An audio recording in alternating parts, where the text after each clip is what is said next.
The 2020 BRDC British Formula 3 Championship rolls into Donington Park for the second time this season for the second race of this triple header this year.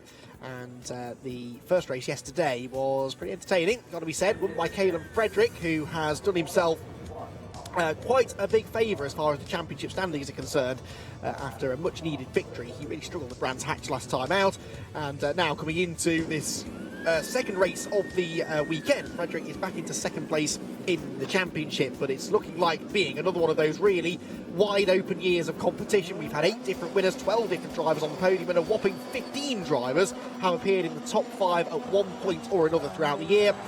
A lot of them have been able to take advantage of these reversed grid races. This second race of the triple header weekends, it's the second race of the 4 race weekends as well, will always be a reversed grid race, so they completely reverse the result from yesterday to set the grid, and this is therefore how they line up. It's debutant Roberto Faria, the Brazilian driver, on pole position, alongside Alex Fors on the front row.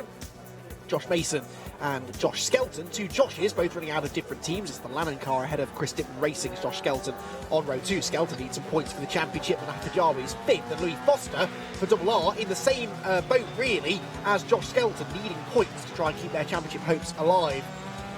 Piers Pryor and Sasquatch Chardon, the tyre driver, share the 4th row of the grid, and then rounding out the top 10 on row number 5 we have Reese Ushijima and Oliver Clark for Hill Speed. 6th row of the grid for Benjamin Pedersen, the American driver. Nazim Asman has been a winner this year. He lines up 12th on the grid. Just ahead on the 7th row of Australian Bart Horston and Kush Miney, the championship leader, who finished 2nd yesterday and therefore has to start deep in the field for race number 2. Elise Powell was the winner yesterday. He starts 15th, and then was 2nd yesterday. Then Caleb Frederick, and the winner, lines up in 16th place on the grid. With Kian Jewis and Frank Berg, the 2 non-finishers from yesterday's first race, rounding out the 18-car grid. And those 2 were tangled up at the top end of the circuit with Louis Foster, and Jewis had damage to the suspension, and the team did a really quick job actually repairing the front left corner of that car. They only took about 5 minutes apparently to get a complete new front left corner on the car. And once they'd done that, they sent him back out into the race, but he didn't quite complete enough laps to be classified as a finisher. And the significance of that is that if he had been classified as a finisher, Jewis would have been on pole position for this race with the full reverse grid. But any non-finishers or any drivers not classified for race 1 are not eligible for the reversed grid, so they have to start from the very back of the field. So cars then rolling around on the green flag lap. Caleb Frederick with the win, Elise Powell 2nd, Kush Miney was 3rd. In that race yesterday, which was still a good result. He's had pretty consistent podium finishes as Kush Miney, but only 1 race victory, which he took in the final race of the weekend at Brands Hatch last time out. He leads the way there on 251 points, with Caleb Frederick 2nd on 213, and Kian Jewis, after that non-finish, dropping down to 3rd on 198. Louis Foster also lost ground, down to 4th position on 189, just 1 point ahead of Josh Skelton, who, you guessed it, also lost ground after his disappointing race yesterday, down to 5th on 188, and he too is only 1 point ahead of Nazim Asman in 6th. So it's all very tight behind the leaders, but the front runners from yesterday's race, of course, are all starting a little bit further down the order. Caleb Frederick really working hard to get the tyres up to temperature. Now, they are limited on tyres for the weekend, of course, so they always have to sort of spread out their usage of fresh tyres. It looks as though nobody has a full set of fresh tyres on for this race, but the majority of the field are running 2 fresh tyres.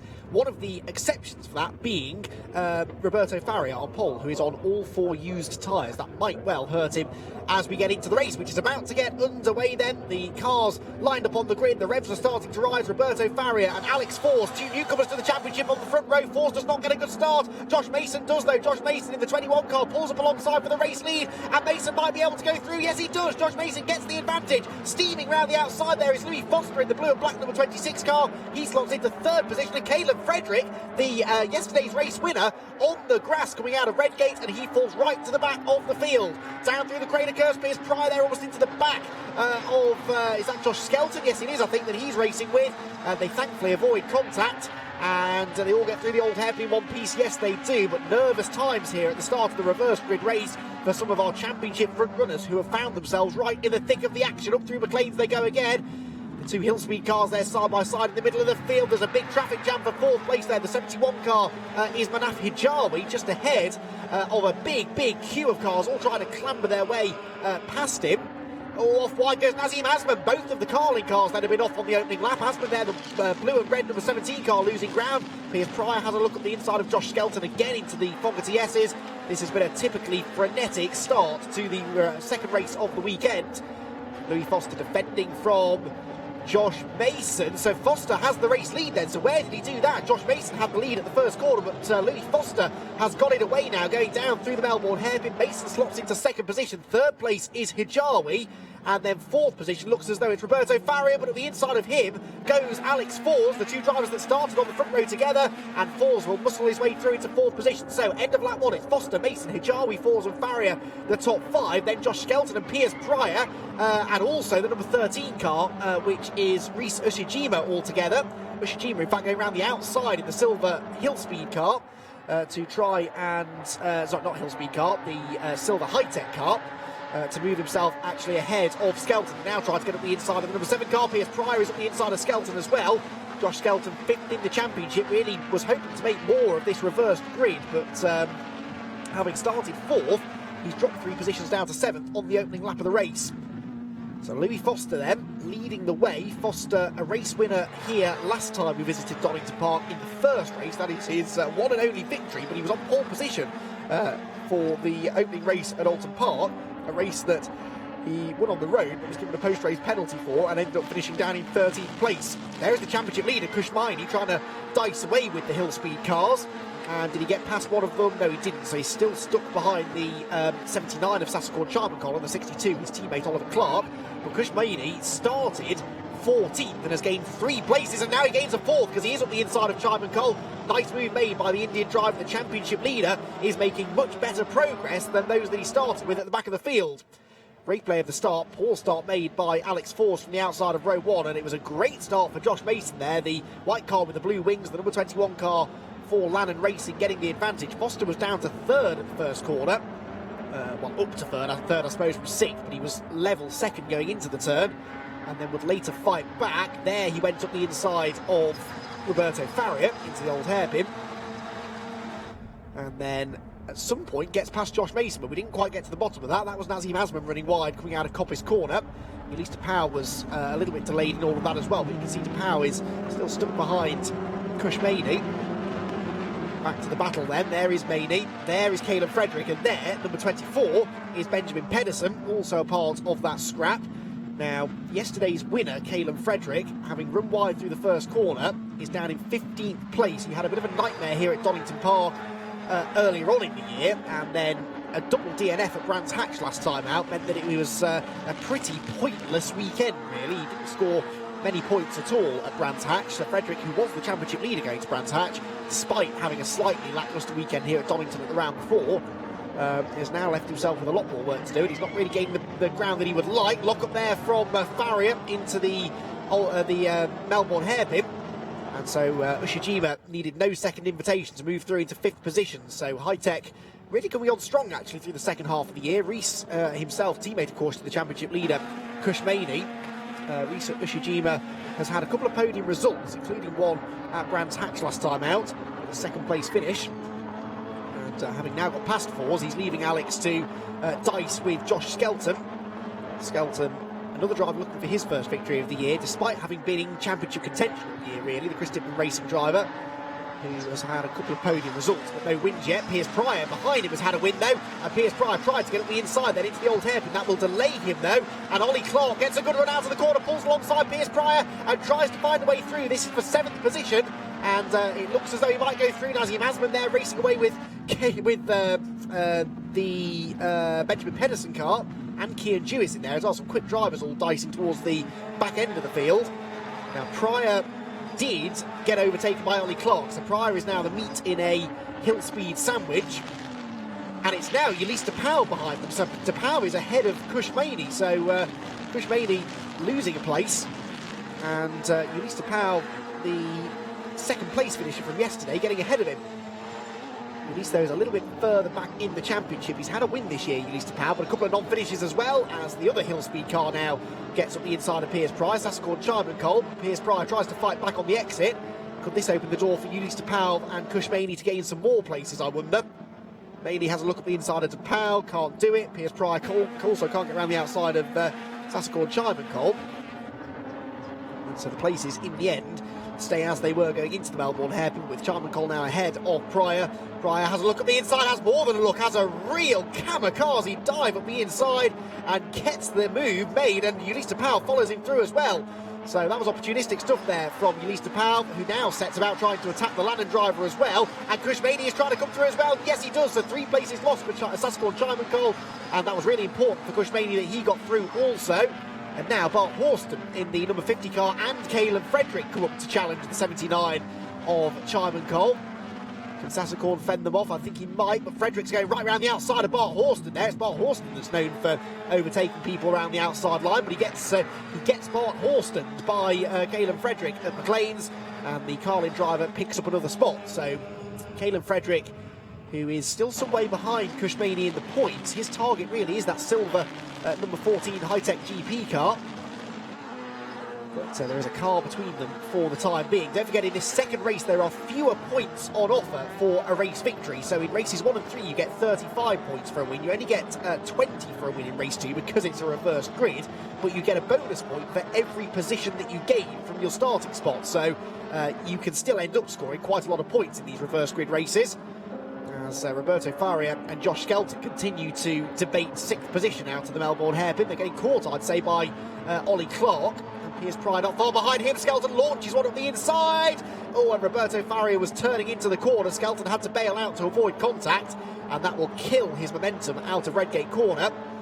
These Tatius chassised Cosworth engine Formula 3 cars do produce a good amount of power, but this is still very much a momentum circuit. So if you do go for a move and it doesn't work, that loss of momentum can really affect you right the way down the next straight or until the next braking point, really. It's all about carrying good corner speed here at Donington. That is part of what leads to this really close to and fro racing that we tend to get. Once you get a car defending, it really slows them down. So down into the chicane then. Still, we've got the scrap going on here with the number 90 of Alex Fours and the 13 of Reese Ushijima. At the front of the field, Foster is 1.9 seconds clear of Josh Mason in second. Ushijima up the inside, and they're going to bang wheels, there's going to be contact. Reese is sideways, but he hustles his way through, forces Alex Fours onto the grass. Welcome to British Formula 3, Alex. That was a rather robust move made by the high-tech driver, but it had to be done. He was clearly a bit quicker than Alex, who has raced Formula 3 machinery, but never at this level before. Certainly not extensively anyway. Raced in things like F3 Cup in slightly older Formula 3 cars. But Alex, a very handy driver, but he didn't make that easy for Ushijima, but Ushijima also didn't really give him that many options to avoid it. Right, Foster leads the way then. 2.2 seconds now is the lead margin. Fastest lap has just been set by Ulysses Powell down in 10th position. But that is not worth any bonus points in the BRDC British Formula 3 Championship. Louis Foster, the double R driver, having a much better race today than he had yesterday. 17 years of age is Louis, and he is based down in Hampshire, actually. He calls Thruxton his home circuit, but he's gone well at most tracks this year, really. Again, just about consistency, really, for the Formula 4 graduate. It's one of the big things they have to learn about this championship because of all of the reversed grids, and sometimes we have races where grids are set by fastest laps from previous races as well. And it's all part of the learning curve for drivers that move up into this category, and it can be hard sometimes for them to figure out exactly how to put together a championship campaign, really. Quite impressed here with Josh Mason. He's holding on well, as Alex Fours is now dicing with Roberto Faria, and his Chris Dittman teammate Josh Skelton is catching the pair of them. So Josh Skelton will be maybe trying to call in a favour here from his new teammate. He looks to the inside of Faria first of all into Redgate. Can he go through on the inside? No, Faria has a go instead, and getting past Alex Fours. That was really good stuff there from Roberto Faria. didn't let himself get distracted by what was going on in his mirrors and instead went all out attack to try and get past the other CDR car. Can he complete the manoeuvre down into the old hairpin? It looks like he will. Got the inside line, and Skelton will try and follow through. Don't run into your teammate. This is getting very, very close indeed. The Chris Dickman team will be having kittens down in the pit lane as they run wheel to wheel through Starkeys and through Schwann's Curve. And on the inside, it's going to be Skelton that goes through, and Ollie Clark follows as well as contact, though. And Alex Fors is in the gravel. There might be damage as well. I think there might be. Alex Fors, what a shame. Broken right front suspension, possibly. He doesn't look as though he's in any hurry to get back on the road. And that also delayed Ollie Clark, too, because Piers Pryor, who's been making some good overtaking manoeuvres already this weekend, he gained quite a lot of places in yesterday's race in the white and pink number 22 car. And the Lannon driver just picked up another couple as a result of some other drivers' misfortunes. The next two in line are Ulista Powell and Kushmani as well. So, two of our expected front runners. Lots of locking up going on there. Number 50 Bart Horston, but so too Caelan Frederick in front. Here's the replay. So Skelton goes through past his teammate, and Ollie Clark tries to follow through. And just there is contact, left rear to right front, and the rear suspension will always win that battle. As there is more weight in the rear of the car than the front, drivetrain and whatnot. So Clark, though, I think may have sustained a bit of damage because, although this is Chimancol, isn't it? Actually, his teammate racing with Caelan Frederick. And Caelan Frederick looking for a way through as Alex Fors has pulled off. Is that at the end of the back straight? It is, isn't it? So he's limped around to almost the end of the lap, but hasn't been able to get back to the pit lane, frustratingly. This race is 12 laps. We've got a timer at the top of the screen because it cannot exceed 20 minutes. But if we hit 12 laps first, that will be the conclusion of the race. So essentially there are 3.5 laps to go. And Louis Foster is not going to get caught at the front here, I don't think. Although Josh Mason has started making the point about a lap and a half ago that I'm impressed with Josh Mason's performance here in second place. Josh does have 2 fresh tyres on the car, but so too, I believe, does Louis Foster. Yeah, so it's the same tyre situation for the two. Josh Mason has yet to have a top 5 finish. In fact, Josh's best finish this year so far, 9th place in the reversed grid race at Brands Hatch. So Mason is about to become our 9th different podium finisher. And in fact, Manaf Hijawi, who is running in 3rd place, has also yet to have a podium. So that would take us up to 10 different podium finishes this year, getting close to the record that we broke in 2019. I know the format with reverse grids helps that stat, but it's still impressive. It shows that if you give any one of these drivers a bit of clear air, they've got a very good chance of being able to bring home a good result. It's just sometimes a little bit difficult to make the trap position back up if you didn't qualify well for whatever reason. Although here at Donington Park, as we're seeing, you really can overtake, and that's what makes it a brilliant racetrack for Formula 3 racing. Caelan Frederick then, 2nd place in the championship. Won yesterday, looking for 11th place here if he can find a way past Sasakon Chimancol.